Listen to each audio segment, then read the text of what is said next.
Bonsoir à tous et bienvenue sur ITV dans l'actualité de ce vendredi 14 février 2020. Après Pape Alé Niang et Modignan, l'ex-directeur du CODECHER Oumar Anne a servi une citation directe à Nafi Ngom Keïta, l'ancienne présidente de l'OFNA qui est accusée d'être derrière le livre à polémique du journaliste Pape Alé Niang. Le motif de la plainte, complicité de diffamation. Une fillette de 3 ans violée, ligotée puis tuée, cela s'est passé hier à Rosso. Cet événement de plus a suscité l'émoi des Sénégalais. Cette semaine a été particulièrement mouvementée avec des scandales de pédophilie et de viol sur des enfants. Dans ce journal, vous allez entendre les avis très mitigés des citoyens sur ces phénomènes qui interpellent tout le monde. Une note positive dans ce journal, c'est la Saint-Valentin, fête des amoureux. Si vous la passez sur les réseaux sociaux, faites attention aux photos filtrées, bien trop belles jusqu'à frôler l'idéal. Des hommes nous confient avoir été victimes d'arnaques avec ces filtres photos. Et l'invité du vendredi, Alassane Ba, chargé de revendications du syndicat national des techniciens et des travailleurs de l'agriculture. Il est en même temps le délégué de Kaffrine. Ces travailleurs ont décrété 24 heures de grève aujourd'hui. Ils exigent de l'État de meilleures conditions de vie et de travail. Et jusque-là, que des promesses non tenues. Nous en parlerons de long en large tout à l'heure en fin d'édition. Le développement de tous ces titres, c'est dans un instant.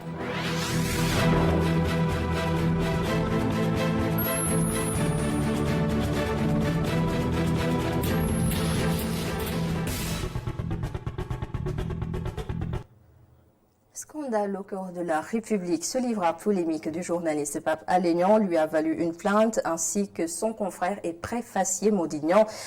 Épinglé, l'actuel ministre de l'Enseignement supérieur, cher Oumar Anne, ne s'est pas juste arrêté à une plainte contre ces deux journalistes. Il a servi une citation directe à l'ex-présidente de l'OFNAC. Nafi Ngom Keïta est accusée de complicité et de diffamation. Et tout à l'heure, les conseillers de cher Oumar Anne étaient en conférence de presse. Nous allons regarder Maître Boubacar Cissé. On a crié Urbi et Orbi que cher Oumar Anne ne porterait pas plainte, ne porterait jamais plainte d'ailleurs. On l'a dit partout.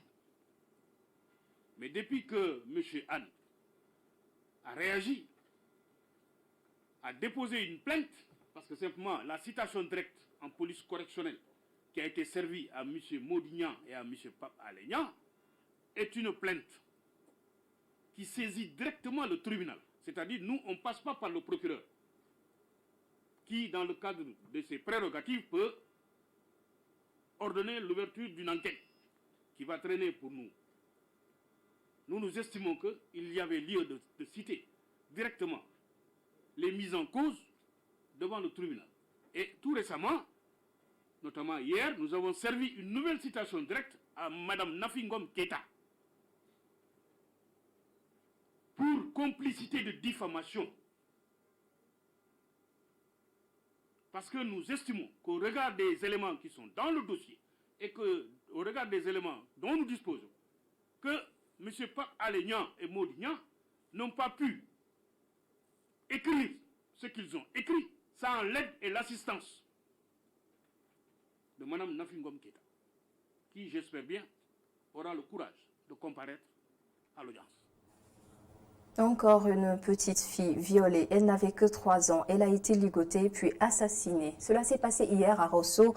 Malgré la criminalisation du viol et de la pédophilie, le phénomène prend des proportions alarmantes. Et si vous vous souvenez, en fin de semaine dernière, 2 autres événements se sont succédés. Le maître coranique de Ouakam et l'homme qui était chargé de performance au club de football Dakar Sacré-Cœur, tous les deux démasqués dans des affaires de pédophilie et de pédophilie. Les Sénégalais donnent leurs avis sur ces viols. Certains proposent de lever le tabou sur la sexualité dans les relations entre parents et enfants. D'autres, plus radicaux, estiment que les bourreaux doivent tout simplement être castrés. Le reportage est signé Mamadou Gueye-Kassé. Ouakam, ce père de famille habitant de la localité, estime qu'il y a une réelle crise des valeurs au Sénégal, d'où le viol et la pédophilie qui persistent encore et encore. C'est vraiment regrettable que des enfants soient violentés de cette façon. Non seulement des enfants, mais des femmes aussi. Hein, parce que les couches les plus vulnérables au Sénégal actuellement, ce sont non seulement les enfants, mais les femmes aussi. Hein. Il faut prendre en compte les femmes. Et que je regrette, c'est vraiment regrettable. Et je pense aussi qu'il y a une crise de valeurs qui persiste dans ce pays. Au niveau des familles, au niveau des individus en tant que tels, et que les enfants sont toujours constamment en danger. C'est pour cette raison qu'il préconise l'éducation sexuelle comme remède contre ces maux qui rongent la société. Là, c'est important, c'est capital. Aussi bien à l'école, aussi bien dans les centres de formation, il faudrait que l'enfant, à partir d'un certain âge, qu'on puisse prendre son éducation sexuelle. Quand même, il ne faut pas rendre tabou certaines choses. Plus l'enfant connaît, et mieux il peut se défendre par rapport aux prédateurs. À Fann Résidence, ce monsieur est outré par la maltraitance des enfants. Il pense que les auteurs des actes de viol et de pédophilie doivent être sévèrement sanctionnés, plus même que ce que prévoit la loi. Il y a trop d'actes de viol et de pédophilie ces temps-ci. C'est vraiment préoccupant. Nous devons sensibiliser encore plus les enfants dans les maisons. L'enfant est un innocent. Ceux qui abusent des enfants doivent être sévèrement condamnés, beaucoup plus que les peines prévues par la loi. Fin décembre 2019, la loi criminalisant les actes de viol et de pédophilie est adoptée à l'unanimité par l'Assemblée nationale. Désormais, les auteurs risquent de lourdes peines de prison pouvant aller jusqu'à la perpétuité. Si, entre-temps, aucun prédateur n'est officiellement condamné sous le coup de cette nouvelle loi, son caractère dissuasif tarde à se manifester du fait de la persistance du viol et de la pédophilie. Merci beaucoup Mamadou Guékassé pour ce reportage. Le collectif des travailleurs de PCCI réclame 14 mois d'arriérés de salaire à la direction de ce centre d'appel. Le montant global est estimé à 404 millions de francs CFA. Ces hommes et ces femmes étaient en sitting aujourd'hui sur place. Nos équipes Abdourahmani et Bachir Sow. Ex-travailleurs de PCCI ne comptent reculer devant rien pour obtenir gain de cause. Malgré leur demande d'autorisation pour un sit-in auprès du préfet sans suite, le collectif des ex-employés de PCCI a regroupé ses membres pour réclamer leurs arriérés de salaire qui s'élèveraient à 404 millions de francs CFA. Nous sommes ici pour rappeler au peuple sénégalais, à l'administration sénégalaise, que d'honnêtes travailleurs qui sont restés 14 mois sans salaire, qui ont eu 3 décisions de justice favorables, décision au tribunal du travail, décision au tribunal du commerce, décision du tribunal de grande instance en date du 27 passé, et jusqu'ici, cette multinationale française de la France-Afrique, il faut la qualifier comme ça, refuse et use de dilatoires d'arguments, d'expédients pour ne pas payer ce qu'elle nous doit suite à ces condamnations. Le sit-in prévu devant le siège de la Sonatel jalonné de policiers s'est finalement tenu juste dans les environs. Un combat que le préfet ne leur a pas facilité.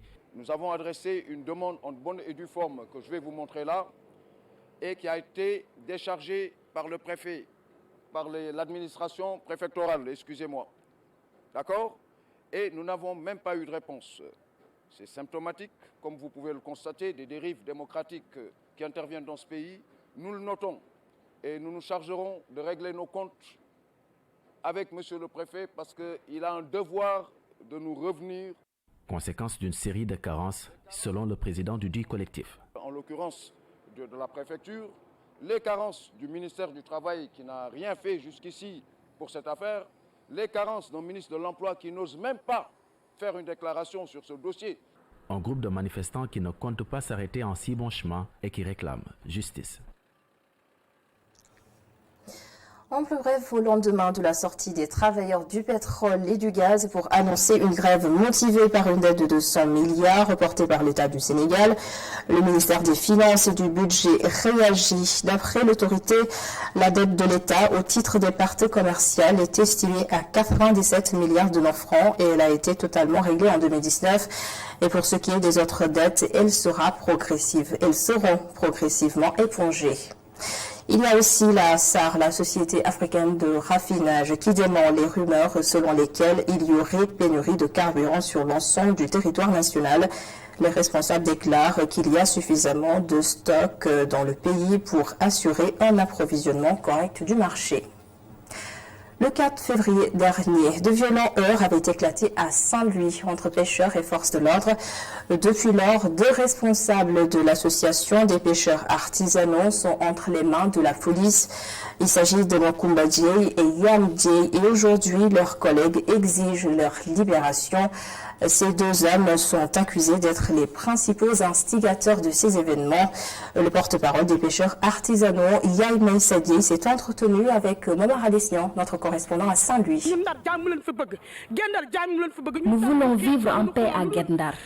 Nous ne parvenons même plus à fermer l'œil la nuit. Nous ne sommes pas des bandits, mais de braves gens. Nous ne voulons vraiment plus de problèmes.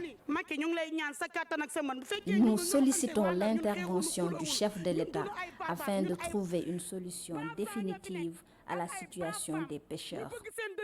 J'appelle tous les habitants de Guet-Ndar à travailler ensemble. Les pêcheurs peuplent de la mer le village de Yoff renoue avec la tradition du tour Mam Diaré. Ce rituel annuel rend hommage à Mam Diaré, génie de la mer de Yoff. Il est marqué par des nœuds, des sacrifices au bord de l'eau. Mortala Anne et Sidignan nous plongent au cœur de ces célébrations.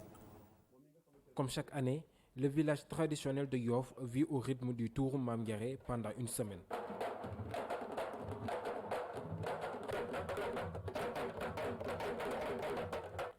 Un rituel perlé de sacrifices et d'offrandes en guise de reconnaissance au génie protecteur du village Lébou. Le village de pêcheurs ne se donne même pas le droit de manquer ce rendez-vous qui est aussi une fête pour toute la communauté. Tour Mam Diaré, c'est une prière et chaque endroit a sa propre culture. On parle de khoy, de bois sacré. Et pour nous les bouts, Tour Mam Diaré est sacré. Et c'est pas seulement pour Yoff, mais pour tout le Sénégal. Des moments de fête, de partage et de purification, le Tour Mam Diaré est devenu une obligation selon les guides. La prière est une recommandation divine. Et le Tour Mam Diaré est pour nous comme une obligation à respecter. Venu représenter le maire, M. Abdounar Meng, premier adjoint au maire de Yoff, magnifie ces moments de prière. On peut dire que ça, c'est une fête de Yoff, c'est une semaine culturelle que tout Yoff vient donc magnifier. C'est pourquoi donc la commune était venue présente pour magnifier donc ça avec la famille Soumbar de Yoff. Cette fête traditionnelle appelée Tour Mam Diaré a démarré lundi pour une semaine. Les activités se déroulent sur différents sites sacrés du village. Les autorités coutumières et politiques, toutes sont aussi au rendez-vous. Mortala Anne, et nous parlons d'autre chose. La presse et les enseignants collaborent pour analyser la situation des universités publiques du Sénégal. Le syndicat autonome de l'enseignement supérieur, le SAES, et la Convention des jeunes reporters du Sénégal ont échangé ce matin autour des défis et perspectives des universités publiques sénégalaises. Adam Assar et Barasso compte rendu. Dans un contexte où les universités publiques sénégalaises traversent des difficultés, le syndicat autonome de l'enseignement supérieur et la Convention des jeunes reporters du Sénégal mutualisent leurs forces pour faire un état des lieux afin de trouver des solutions. La Convention des jeunes reporters du Sénégal a 2 missions fondamentales.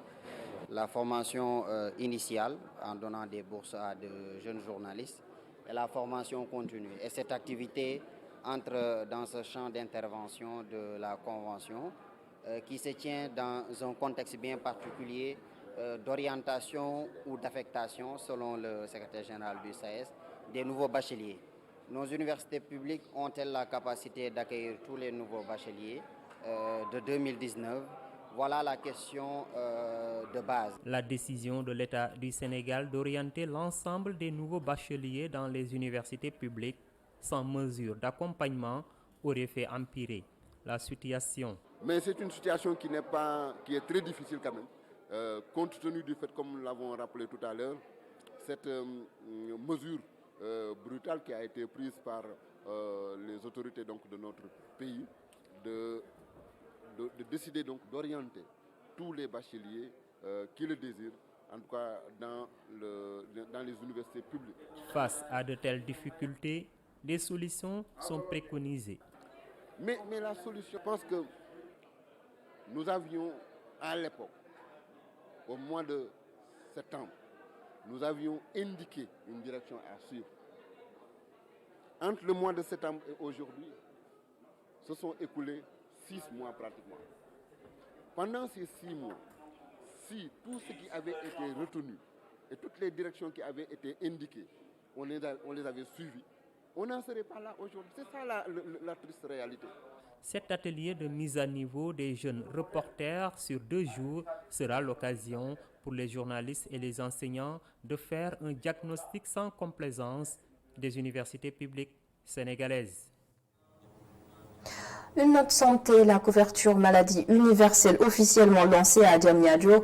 Jusque-là, le programme est confronté à des dettes dans les structures de santé, mais cette fois, la secrétaire générale du ministre du Développement communautaire, de l'équité sociale et territoriale assure que des solutions seront élaborées pour rendre la CMU plus méthodique.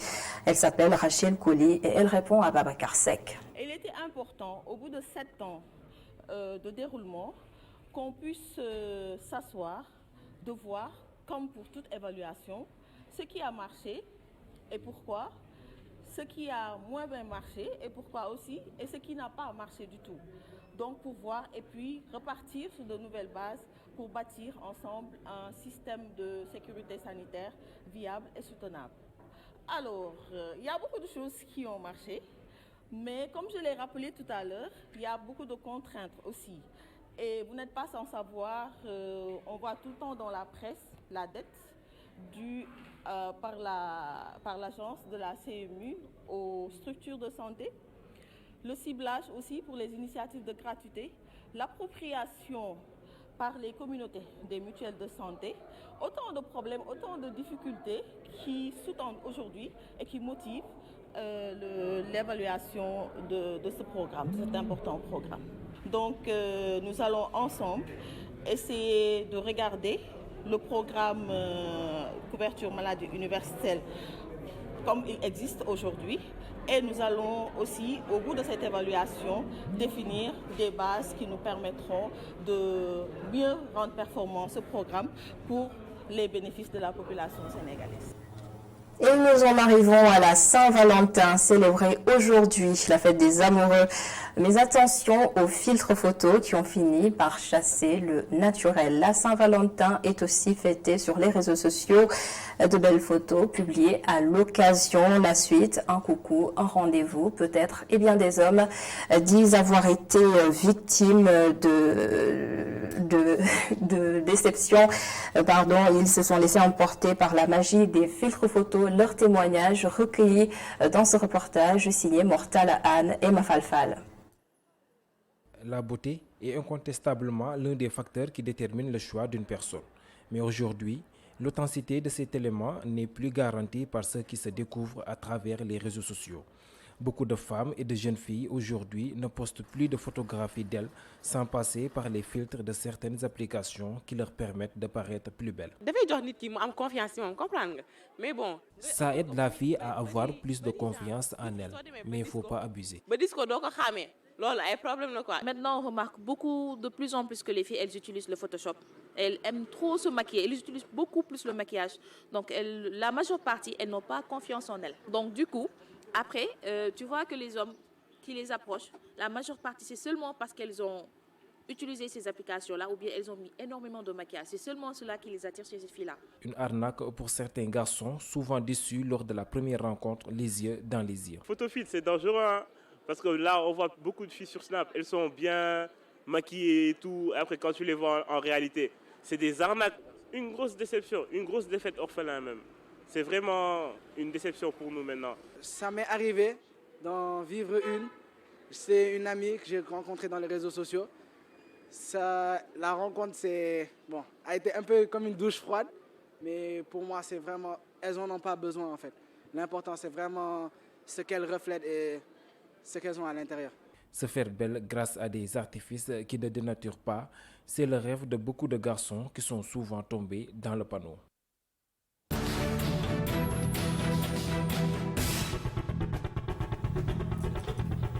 Et c'est l'heure d'accueillir notre invité du vendredi, Alassane Ba. Bonsoir. Bonsoir. Vous êtes le chargé des revendications du syndicat national des techniciens et des travailleurs de l'agriculture et délégué de Kaffrine. Vous avez décrété ce vendredi 24 heures de grève. Pourquoi? Qu'est-ce qui ne va pas? Bonsoir tout le monde, bonsoir madame. Bonsoir madame. Bon, tout d'abord, permettez-moi de faire le bilan de la journée. C'est une journée historique aujourd'hui. Aujourd'hui, on constate que l'ensemble des directions du ministère de l'Agriculture sont partis en grève. L'ensemble des agents. Donc, permettez-moi d'abord de féliciter les agents d'avoir adhéré à notre cause et de respecter le mot d'ordre. Bon, tout d'abord, aujourd'hui, le 14 février, nous avons observé une journée de grève de 48 heures pour diverses revendications. Lesquelles? Premièrement, nous revendiquons l'augmentation, nous demandons l'augmentation des salaires. Si vous constatez au ministère de l'Agriculture et de l'équipement rural, les salaires varient entre 200 à 140 000. Si vous prenez un ingénieur agronome qui a Bac plus 5, un chauffeur du ministère des Finances est mieux payé que lui. Il perçoit moins de 250 000. Tout indemnité et salaire. L'ingénieur agronome. L'ingénieur agronome qui a Bac plus 5. Et pour être ingénieur, il faut faire un concours. Être un scientifique, faire un concours et faire une formation de 5 ans. Si on prend les agents de base qui ont un salaire qui varie entre 130 et 150 000, alors qu'ils ont fait une formation de 3 ans, une formation professionnelle après concours, et ainsi de suite. Nous n'avons pas de l'indemnité de logement, et ça c'est nécessaire. Si on prend par exemple les enseignants, nous sommes avec eux dans le monde rural. Eux, ils ont les indemnités de logement. Alors que nous, les agents de l'agriculture, nous n'avons pas de l'indemnité de logement. Nous demandons encore de l'indemnité de risque parce que nous manipulons des produits toxiques pour traiter les sols, les parcelles de semences et les stocks. C'est nous qui faisons des prélèvements, des traitements s'il y a des attaques et aussi on conduit des motos dans les pistes ruraux. On rencontre toutes sortes de risques. C'est pourquoi nous demandons des indemnités de risque et des indemnités de responsabilité. Par exemple, si vous prenez un agent de l'agriculture, soit qu'il est chef de service, directeur régional, chef de division, ou bien chef de bureau et chef là-haut. Donc chaque agent a une responsabilité. Et nous tous, nous savons ce que ça demande. Donc c'est pourquoi nous demandons aussi une indemnité de responsabilité. Et aussi des réflexions des bâtiments. Et justement, parce que dans le communiqué que vous avez sorti, vos revendications ne tournent pas essentiellement autour d'un mieux-être. Il y a aussi votre cadre de travail. Voilà. Si aujourd'hui, si vous allez dans les régions, au niveau des services de l'agriculture, et vous n'allez pas penser que c'est les agents de l'État qui travaillent dans ces lieux-là. C'est des bâtiments qui datent depuis l'époque coloniale. Jamais réflexionné. Jamais réflexionné. Les gens travaillent avec leur propre ordinateur, avec leur propre matériel. Les agents de l'agriculture qui doivent faire des prélèvements, qui doivent suivre la production de semences, qui doivent surveiller les attaques. Par exemple, si on a les attaques des séminogénaires, comme l'année passée, c'est les agents du ministère qui font le suivi de tout ça. On n'a pas de véhicule. Tu pars dans une direction régionale, tu trouves un seul véhicule Alors que le directeur régional, c'est lui, le véhicule c'est pour lui. Parce que tout le temps, il vient tout le temps à Dakar pour faire des réunions avec le ministre, et ainsi de suite. Donc si les agents de base n'ont pas de véhicule ou bien de moto pour faire convenablement leur travail. Donc c'est ainsi. C'est quand même la première fois que l'on vous entend aller en grève. Voilà. Si par exemple on fait l'historique du ministère de l'Agriculture, au temps de Senghor, les agents étaient très bien payés parce qu'il y avait des serres et les agents étaient logés, il y avait des motos, ainsi de suite.